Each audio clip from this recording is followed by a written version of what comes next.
Bonjour, Pierre Rouet de Toulouse. Dans la suite de la présentation qui vient d'être réalisée, je vais vous présenter un projet interfilière qui réunit donc les filières G2M et FIFROI autour des insuffisances hépatiques chez le petit enfant.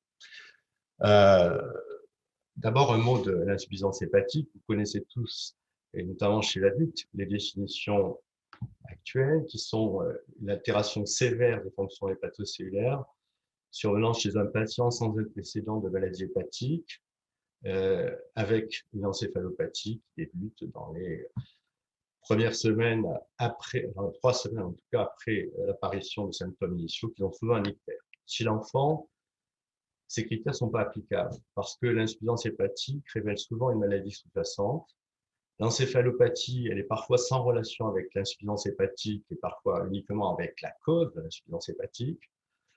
Euh, cette encéphalopathie, elle est rarement détectable chez le nouveau-né et le nourrisson parce que avec des signes non spécifiques, elle est absente. Et lorsqu'elle survient, c'est souvent tardivement, de façon brutale, et elle est létale en quelques heures, bien souvent. Enfin, les symptômes précoces d'insuffisance hépatocellulaire chez l'enfant, ceux d'autant qu'il est petit, sont non spécifiques. Ce sont somnolence, mauvaise prise alimentaire, quelques vomissements, même des hypoglycémies, mais qui peuvent être en rapport avec la situation physiologique et son âge. Enfin, l'ictère est inconstant, surtout s'il s'agit d'une maladie métabolique, ce qui fait que ça a conduit à de nouvelles définitions pédiatriques qui sont encore débattues et promues depuis les années 2000 par un groupe anglo-saxon qui s'appelle le Pediatric Acute Liver Failure Group, qui disent que chez l'enfant, une insuffisance hépatique est définie par une situation de détresse létale multisystémique avec perte rapide des fonctions hépatiques, sans maladie antérieure connue du foie et avec une coagulopathie non corrigée par l'administration de vitamine K, selon la profondeur des perturbations de l'hémostase, qu'il y ait une encéphalopathie ou qu'il n'y ait pas d'encéphalopathie, ce qui inclut les pseudo-syndromes de Raynaud. Multisystémique avec perte rapide des fonctions hépatiques. Donc, l'insuffisance hépatique, lorsqu'on essaye de regarder à travers les premiers travaux de ce groupe l'insuffisance hépatique aiguë chez l'enfant, on s'aperçoit que à propos de 348 patients identifiés sur une période de 5 ans, on a 2 pics de fréquence. L'un concerne les grands enfants et les adolescents, et un autre concerne les enfants petits, notamment les nouveau-nés et les petits nourrissons.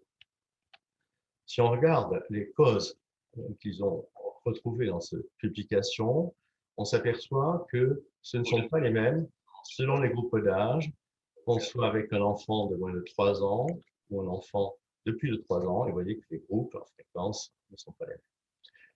On s'aperçoit que si on découpe les causes en maladies héréditaires du métabolisme intégrant les hémochromatoses néonatales ou les causes hépatologiques non métaboliques, on s'aperçoit qu'il y a des différences très significatives puisque les causes métaboliques représentent une grosse partie des causes chez les enfants petits, en proportion identique les causes hépatiques, et puis les causes indéterminées restent très importantes, mais il n'y a pas de différence selon les deux groupes d'âge.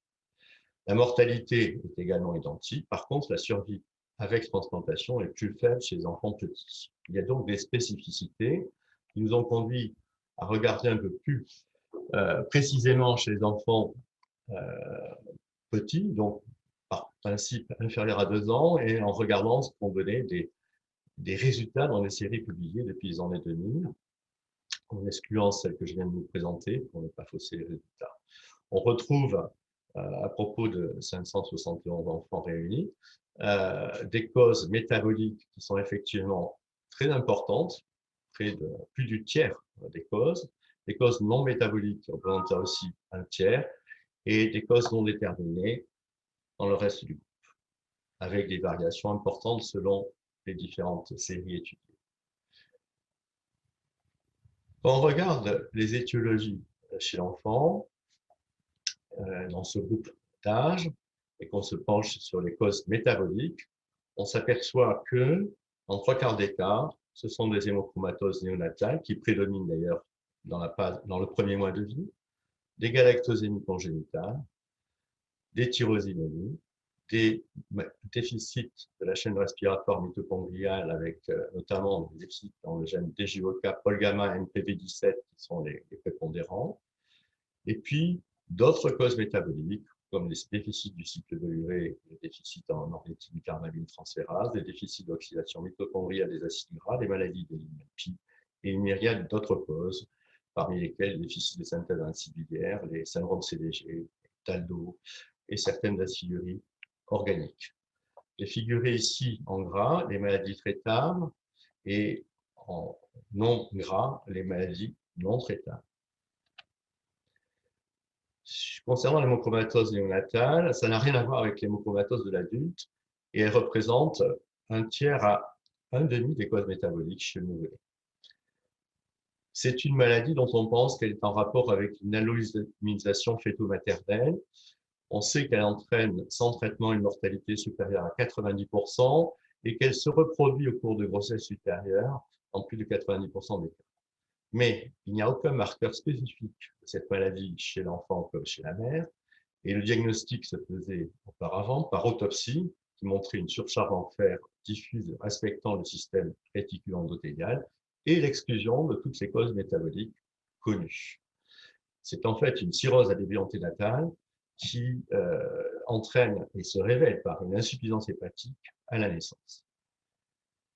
Elle nécessite aujourd'hui, dans cette hypothèse, un traitement d'urgence qui repose sur une hexaglutinotransfusion et l'administration d'immunoglobulines polyvalentes, qui permet aujourd'hui une survie avec quelques transplantations à peu près dans 2/3 des cas. Et c'est sur ces éléments que s'appuie d'ailleurs l'hypothèse de la délimitation maternelle. Et on a montré aussi qu'on pouvait prévenir la récidive lors des grossesses supérieures en perfusant des globulines polyvalentes à partir de la 16e semaine de grossesse chez les mères. Mais en fait, elle mime beaucoup de maladies. Toutes les maladies héréditaires et métaboliques peuvent se présenter à cet âge-là. Si on regarde les causes identifiées qui sont les causes pathologiques et non métaboliques, on voit que les infections surviennent en premier lieu et notamment c'est en rapport avec les infections en herpès type 1 ou type 2 de la période néonatale. Et le profil des autres infections n'a rien à voir avec ce qu'on rencontre dans un enfant plus grand ou chez les... La deuxième cause, ce sont les causes ischémiques, avec notamment des chocs hémodynamiques à l'occasion d'infections néonatales, mais aussi des anoxies périnéonatales qui entraînent des insuffisances hépatiques d'origine ischémique. La troisième cause qui arrive, ce sont les causes immunohématologiques, au premier rang desquelles les lymphohistiocytoses familiales, qui entraînent un syndrome d'activation macrophagique et dans un cadre génétique qui représente une proportion non négligeable de patients. Il y a ensuite quelques causes toxiques et là aussi une myriade d'autres causes identifiées, des causes endocriniennes, des maladies auto-immunes, des maladies vasculaires du foie avec les malformations et un groupe sur lequel je vais revenir un peu plus tard qui sont les insuffisances hépatiques aiguës récidivantes qui vient juste avant les cholestases génétiques. Finalement, dans ces causes identifiées chez l'enfant de moins de 2 ans, on s'aperçoit qu'on a plus de 90% de maladies rares, des causes génétiques presque 1 fois sur 2, des maladies traitables 2 fois sur 3 et des contre-indications à les transplantations hépatiques dans 30% des cas.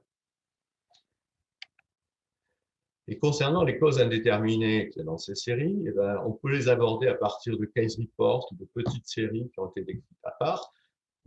Et on voit qu'on a une très longue liste qui vient prolonger les quelques cas qu'on avait identifiés ponctuels dans les séries que je viens de vous présenter. Aussi bien beaucoup de causes métaboliques, mais aussi les causes hépatologiques pures, et puis cette nouvelle entité identifiée depuis quelques années qui sont les insuffisances hépatiques aiguës récidivantes, dont vous voyez que certaines correspondent à des maladies héréditaires du métabolisme et d'autres à des maladies identifiées ici par ces gènes qui concernent souvent des anomalies du réticulum endoplasmique, du trafficking intracellulaire et qui sont des causes purement hépatologiques, mais qui viennent en diagnostic différentiel de causes métaboliques. Finalement, on s'aperçoit que dans les causes d'insuffisance hépatocellulaire chez l'enfant de moins de 2 ans, il faut avoir une vision bilatérale permanente, métabolique et pathologique. Concernant le pronostic de ces maladies, à cet âge, on voit que la mortalité est élevée, que le taux de transplantation n'est pas très élevé par rapport à ce qu'on observe plus tard, que la survie sans transplantation est de la moitié des patients dans ces séries, et que la survie avec transplantation est un peu plus faible qu'un peu plus tard.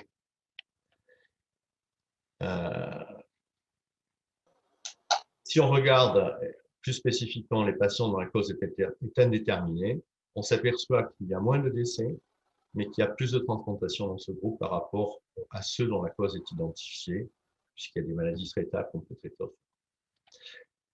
Alors, comment améliorer la prise en charge de ces insuffisances hépatiques de l'enfant? Le groupe dont j'ai parlé a prolongé son travail et dans une étude publiée en 2018, il a montré que sur 3 périodes de 5 ans sur lesquelles ils ont prolongé en prospective leurs études et en mettant en place dans la phase 3 un processus intégré dans les prescriptions électroniques des hôpitaux qui donnait finalement tous les tests et les examens à faire en fonction de l'âge. Il réduisait le nombre de diagnostics indéterminés.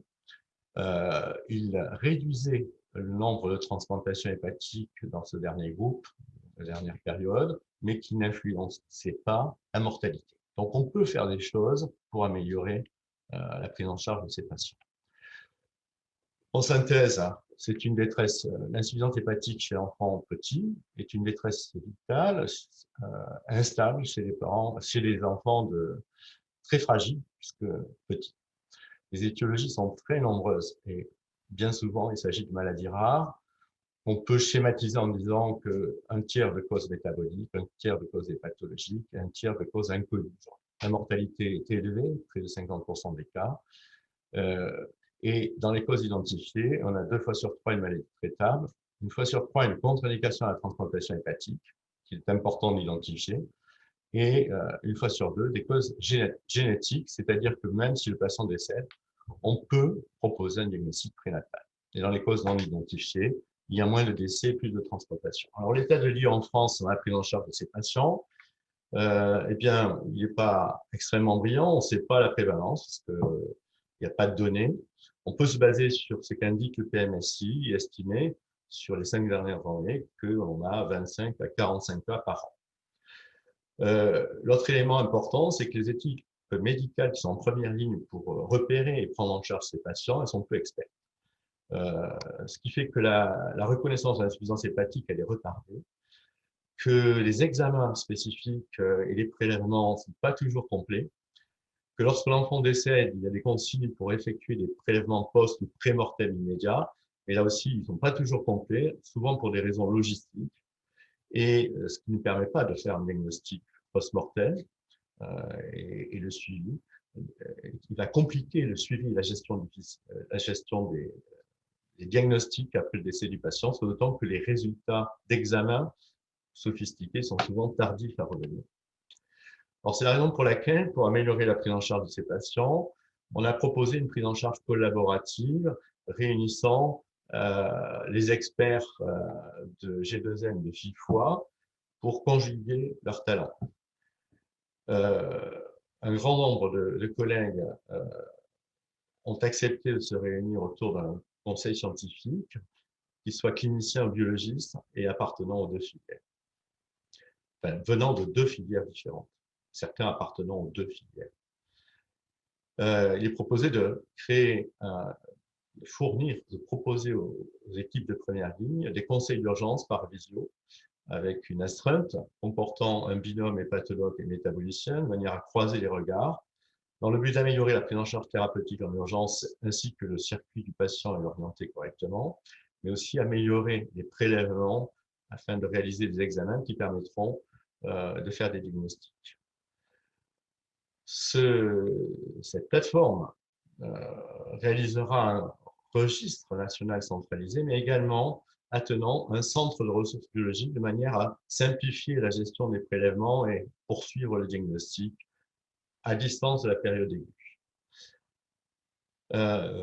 Cette gestion et la poursuite du diagnostic à distance de la période aiguë sera assurée par le conseil scientifique au travers de réunions de concertation pluridisciplinaires qui permettra d'émettre des recommandations thérapeutiques, diagnostic prénatal et éventuellement constituer un centre de ressources pour le projet, des projets translationnels. En fait, ce projet, qu'on a dénommé Stop Impasse, est un projet donc interfilière soutenu par les sociétés savantes regroupant les spécialistes en charge des causes de ces insuffisances hépatiques et aussi la Société française de néonatologie pour les néonatologues, a pour but donc de réduire les impasses diagnostiques, réduire l'errance diagnostique par la dynamique qu'il va soulever, permettra un repérage précoce des insuffisances hépatiques et en proposant une expertise en situation d'urgence. Ça va permettre aussi de décrire de nouvelles maladies et on se propose aussi d'évaluer